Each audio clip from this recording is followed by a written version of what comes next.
All right, welcome back, grade nines. This is our second last chapter of the year. It is chapter 8, lesson 10, social programs and taxation. And this is a chapter we're going to explore together by looking at the key terminology. So there's a lot of key terminology in this chapter, and we're going to study it together, the chapter that is, by looking at each term in greater detail. So today we're going to look at black market.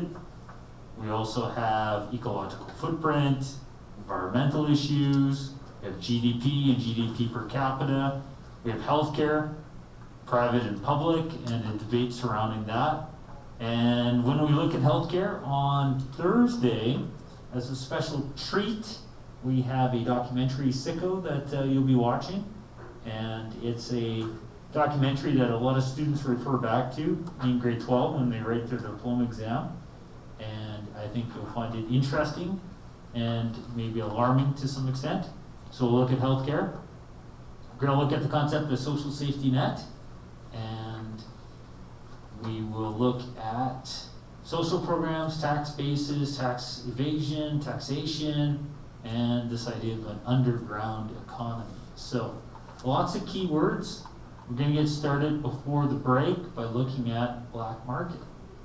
So in your notes, you might have a new title because it's a new chapter. Title might be Social Programs and Taxation, or maybe just Chapter 8. And the first topic within that we're going to study is a black market. So this is meant to supplement the booklet that you're working on. Those booklets from chapters 6, 7, 8, and 9, those booklets are quite extensive. Just by journeying through those booklets, you get an excellent exposure to the main nuances of each chapter, but sometimes the key rocks, the big rocks, need a little bit more fleshing out, and that's what we'll do together today and tomorrow. So that Thursday you can watch the documentary, and then on Monday of next week we'll move on with the evaluation. So we're going to cover these key terms today and tomorrow, and then be done with it. So, what is a black market? Another name for an underground economy. It's a market that operates in secret. So, if a black market is a market where people buy and sell things in secret, it's a hidden part of the economy. The question might be, well, why do people do it? And what's wrong with that? You know, what might be a negative thing associated with a black market? Well, there's 4 reasons why people might see a black market as a negative thing.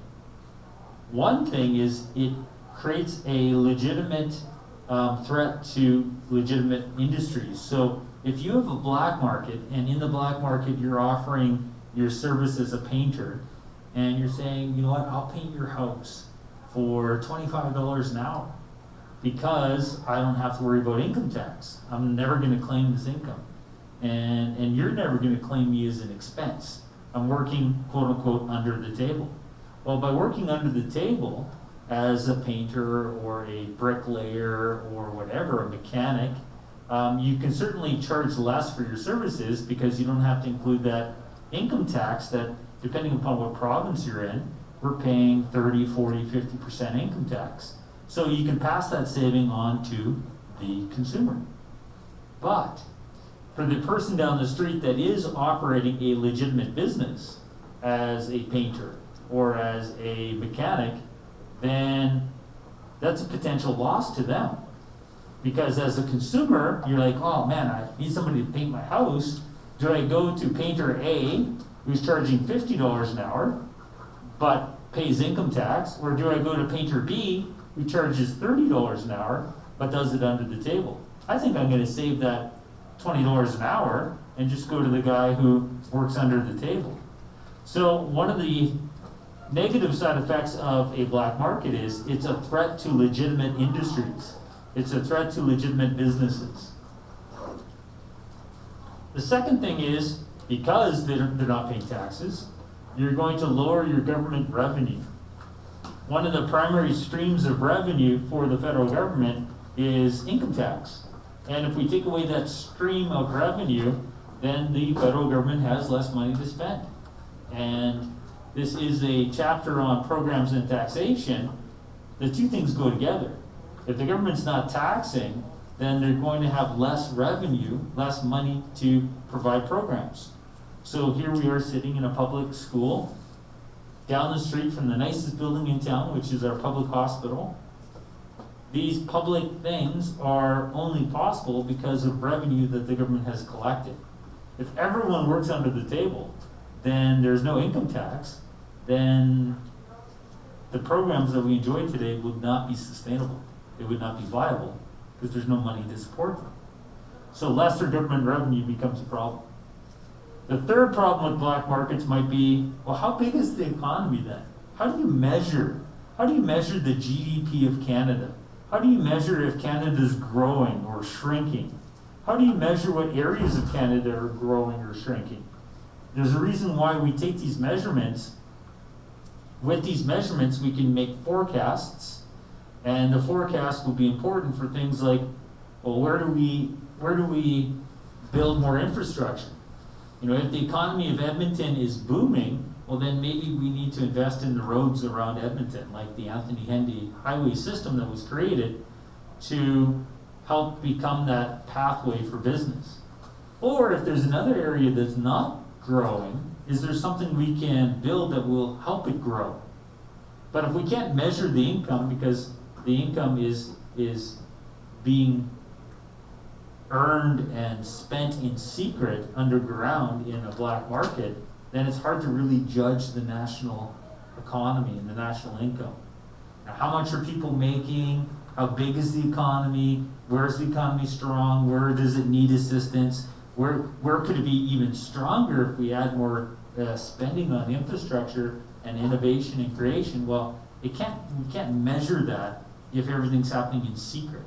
So another problem with the black market is it's hard to judge the size and strength and direction of the economy. And finally, creation of shortages. A black market can lead to a creation of a shortage. So how does this make sense? Well, in a free market, there's only two things that should be determining price: supply and demand. And if there's lots of demand for Post-it notes, then someone's going to supply it. But if Post-it notes are being sold in a black market, then that's going to distort the supply and demand. So temporarily, there might be somebody that will flood the market with Post-it notes and sell them for a fraction of what businesses sell them for. And then people will stop making them because they're like, well, nobody's coming to my store to buy Post-it notes. I'm not going to sell them at our store anymore. But the problem with the black market is it's very unpredictable. In the month of November, there might be lots of Post-it notes in the black market of Wetaskiwin for sale, but in the next month, there's no Post-it notes. So looking at the results from November, businesses in Wetaskiwin may stop stocking Post-it notes because they believe people don't want them anymore.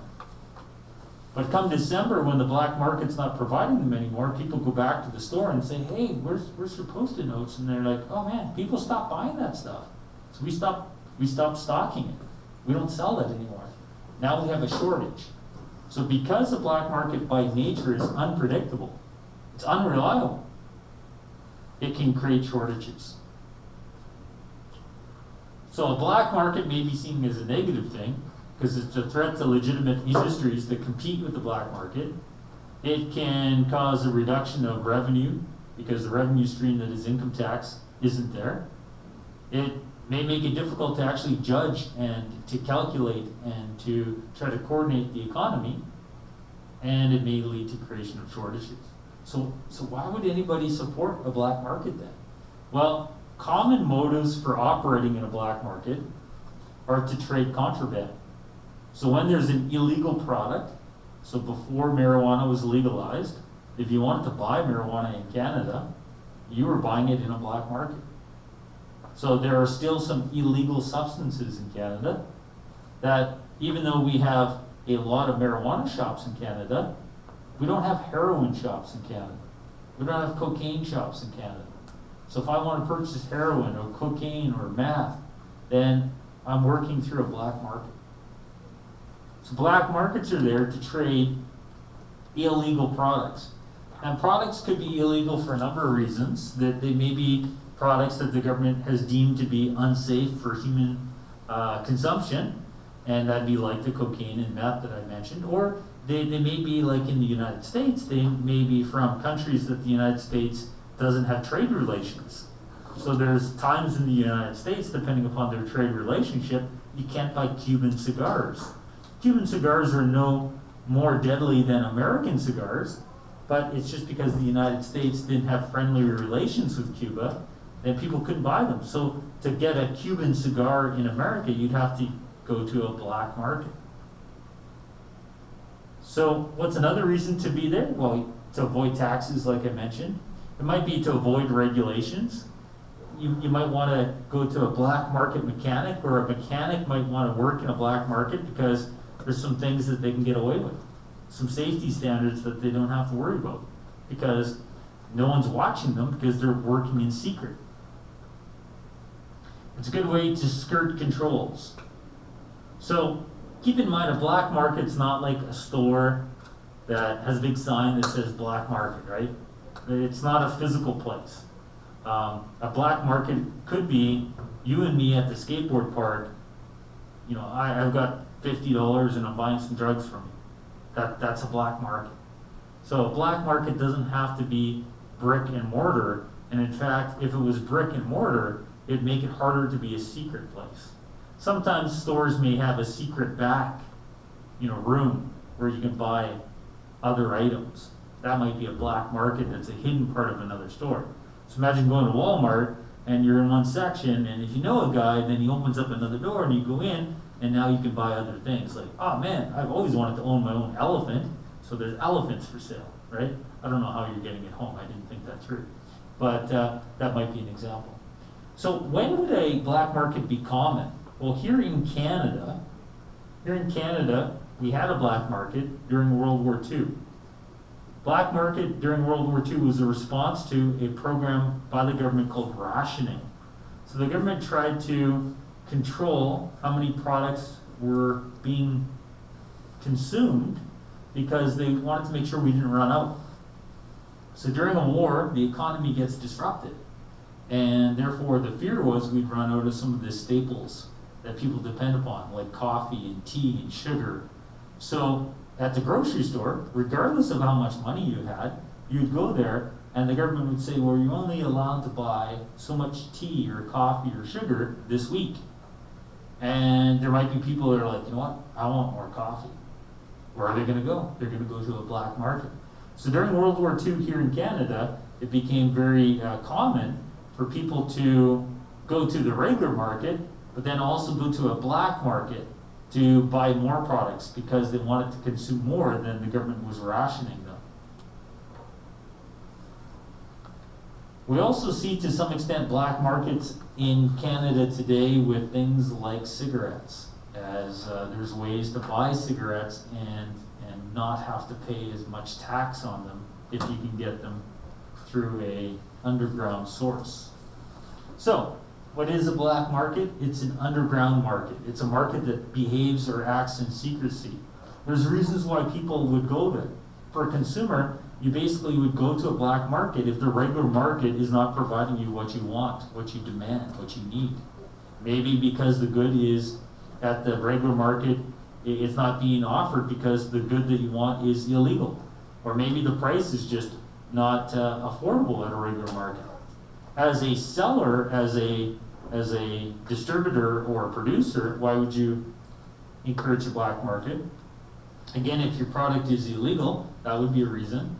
Or you might be in favor of a black market if you're trying to avoid taxation. There's money to be saved by working in secrecy. So black market is just the first of many terms. After the mask break, we're going to come back. We're going to look at biodiversity, and then we will continue. One quick thing before we go. Just a quick little video, 3 minutes long, about the cost and things that people buy on the black market. So it's pretty creepy what people are buying on the black market these days. And I know you're in a rush to get outside because it's a beautiful late October day, but let's take 3 minutes and just look at some of the things people are buying on the black market and some of the costs associated, and that'll be the end of this quick conversation about a black market.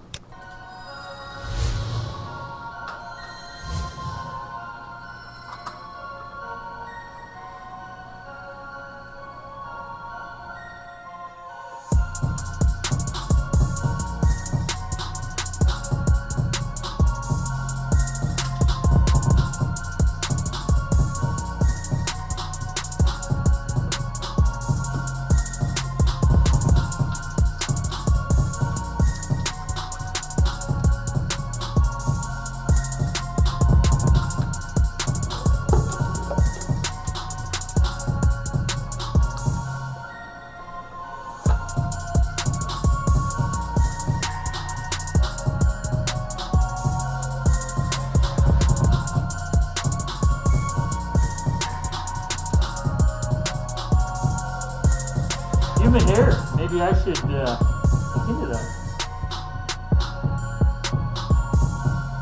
So sometimes, like the teeth whitener, you might buy something that you believe is like better than what you can get in a store. I don't know why you'd want to get surgery done, not at an actual hospital.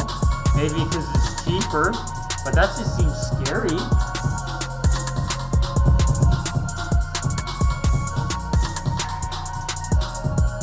Fake tickets.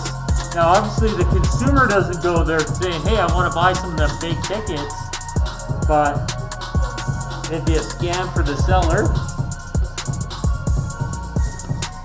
Illegal guns, right, will cost more because the idea is that it's harder to be traced. Human organs and stuff, like obviously we're hopefully not happening here locally, but it certainly happens. People buy different DNA so that they can have genetically superior kids.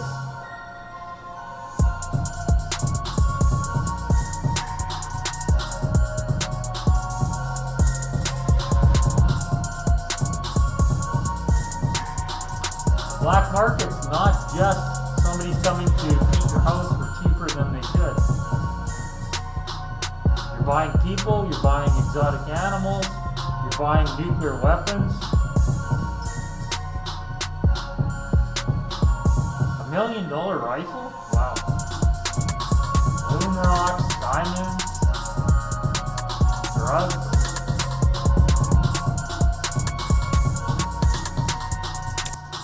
And there's places like the Silk Road, not the beginning of Social 10, but the online Silk Road that's been shut down numerous times because it is an online black market. All right, I'll see you.